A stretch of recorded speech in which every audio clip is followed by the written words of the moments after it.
आप देख रहे हैं राज समाचार। बहुत बहुत धन्यवाद आप लोग यहाँ पे आए। और आज जो प्रेस कॉन्फ्रेंस का हमारा मकसद था, एक तो ये है कि 20 तारीख को विपक्ष आपके समक्ष हमारा एक कार्यक्रम है जिसमें चौधरी भूपेंद्र सिंह हुड्डा जी और प्रदेश अध्यक्ष उदयभान जी और सांसद दीपेंद्र हुड्डा जी की अगुवाई में ये कार्यक्रम किया जा रहा है। आज से पहले 8 लोकसभा क्षेत्रों में ये कार्यक्रम हो चुके हैं, 9वां हिसार में है और 9वां जो कार्यक्रम होगा हम उसमें जो 8 जो पिछले प्रोग्राम हुए हैं उनका रिकॉर्ड टूटेगा हिसार में। इसके अलावा दूसरी बात मैं ये कहना चाहूँगा कि कांग्रेस पार्टी ने हमेशा से ही आमजन की लड़ाई लड़ी है, चाहे वो दलित की हो, पिछड़ों की हो, चाहे वो व्यापारी की हो, कर्मचारी की हो। आज आप हालात देख रहे हैं। मैं खासकर हांसी की अगर मैं बात करूं तो हांसी में कांग्रेस पार्टी की सरकार में चौधरी भूपेंद्र सिंह हुड्डा के नेतृत्व में लाला हुक्मचंद जैन पार्क बना। आज रेल लाइन वो बन के तैयार हो चुकी है, वो चौधरी भूपेंद्र सिंह हुड्डा जी की देन है। हाईवे चौधरी भूपेंद्र सिंह हुड्डा जी की देन है। लेकिन जो भारतीय जनता पार्टी जिस नारे पर आती थी, गाय गंगा की बात करती थी, आज वही गाय गंगा और गीता के नाम पर राजनीति कर रहे हैं। आपने देखा होगा कल भी जो आवारा पशु हैं उनके कारण 35 लोग हांसी में ही वोल्वो बस से गाय टकरा जाने से घायल हुए। और ऐसे न जाने कितनी बार एक्सीडेंट होते हैं। तो पहली समस्या तो यह है कि हांसी जो सबसे बड़ा जो ऐतिहासिक महत्व रखता है शहर, लेकिन आज भी वो हांसी विकास के रूप में जिन लोगों ने जिम्मेवारी ली थी वो उसको पूरा नहीं कर पाए। भ्रष्टाचार के मामले में आपने देखा है कितनी बार आरोप लगे हैं, ये आप सबको सारे वाकिफ हैं इस बात से। चाहे वो प्रॉपर्टी के माध्यम से लोगों ने प्रॉपर्टी जोड़ी हो, चाहे अन्य कोई बात हो। इसके अलावा जो सबसे बड़ी बात है, आज ग्रामीण क्षेत्र की जो लड़कियां हैं, हम सुबह उठते ही देखना शुरू करते हैं रोड की जो हालात है ना। मैं गांव से आता हूं, रोड की हालत खराब है।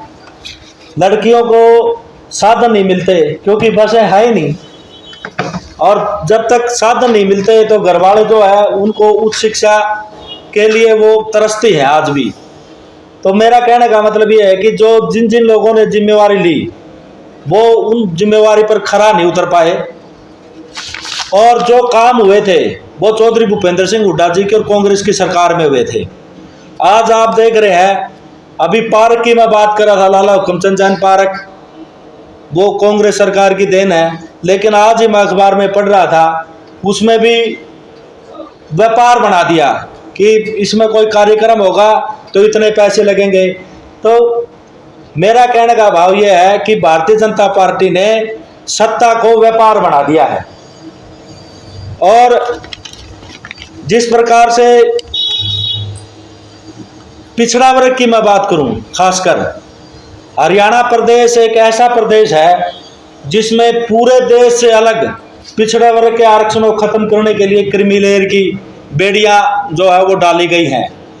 पूरा देश में एक तरफ तो नरेंद्र मोदी जी कहते हैं हम पिछड़ों को महत्व देते हैं, दूसरी तरफ मैं ये आपको बता देना चाहता हूं, अगर आज भारतीय जनता पार्टी सत्ता में है तो केवल और केवल पिछड़ा वर्ग के कारण है। लेकिन आज उन्हीं पिछड़ों का हक छीनने पर सरकार उतारू है। आपने देखा पूरे देश में 8 लाख की क्रीमी लेयर की सीमा है, लेकिन हरियाणा में उसको 6 लाख कर दिया। वो 6 लाख कर दिया, कोई बात नहीं है, लेकिन डेफिनेशन चेंज कर दी।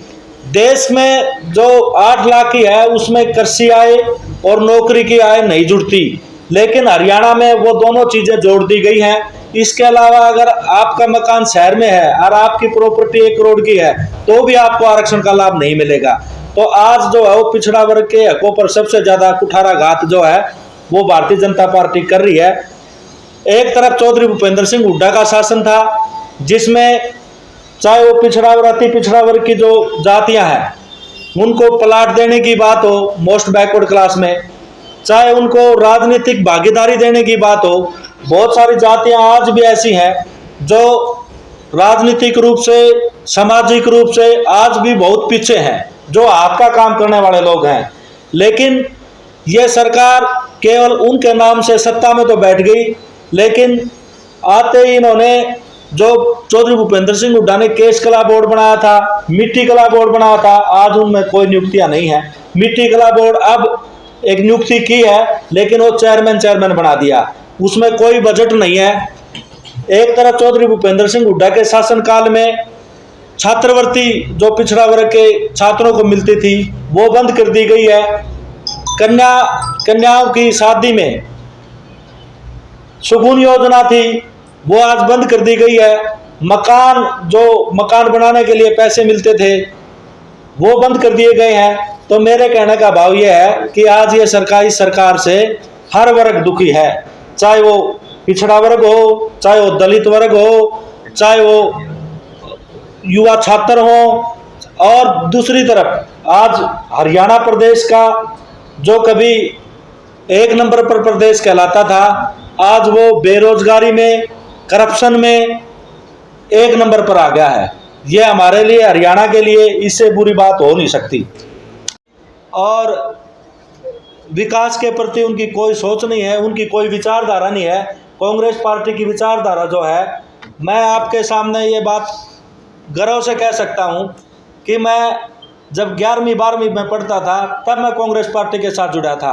आज 26 साल हो गए हैं कांग्रेस पार्टी के विचारधारा के रूप में। और कांग्रेस पार्टी की विचारधारा जो है वो आम जनता की विचारधारा है, सेकुलरवाद की जो हम बात करते हैं, जिसमें हर वर्ग को, हर इंसान को एक इंसानियत के नाते विचार की बात है।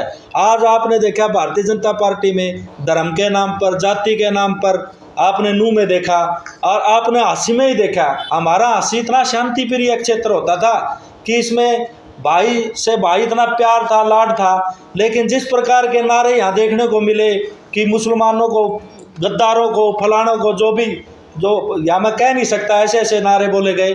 तो ये देश को खंडित करने वाली बात है।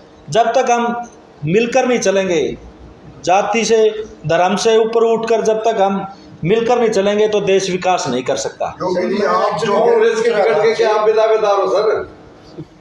अभी आप ये कह रहे हैं कि मिलकर चलना चाहिए, जबकि कांग्रेस के लोग ही मिलजुल कर संगठन की, आपने जैसे कि हमारे बड़े नेताओं ने बताया है कि 10 सितंबर तक जो है वो संगठन बन जाएगा, और इस बात में कोई दो राय नहीं है। अगर पार्टी ने मौका दिया तो जब हम पार्टी के लिए काम कर रहे हैं तो पार्टी, हमें विश्वास है, हमारी जो डेडिकेशन है, जो समर्पण है पार्टी के प्रति, तो हमें भी मौका मिलेगा चुनाव लड़ने का। और रही बात आप जो प्रश्न कर रहे थे कि मिलके नहीं कर रहे, ऐसा नहीं है। हर आदमी पार्टी को मजबूत कर रहा है अपने अपने स्तर पर। ये बड़े नेताओं ने अब पीछे भी मीटिंग ली थी, उसमें भी ये कहा था कि सब मिलजुल के काम कर रहे हैं, अपने अपने स्तर पर पार्टी को मजबूत कर रहे हैं। और प्रदीप जी, आपका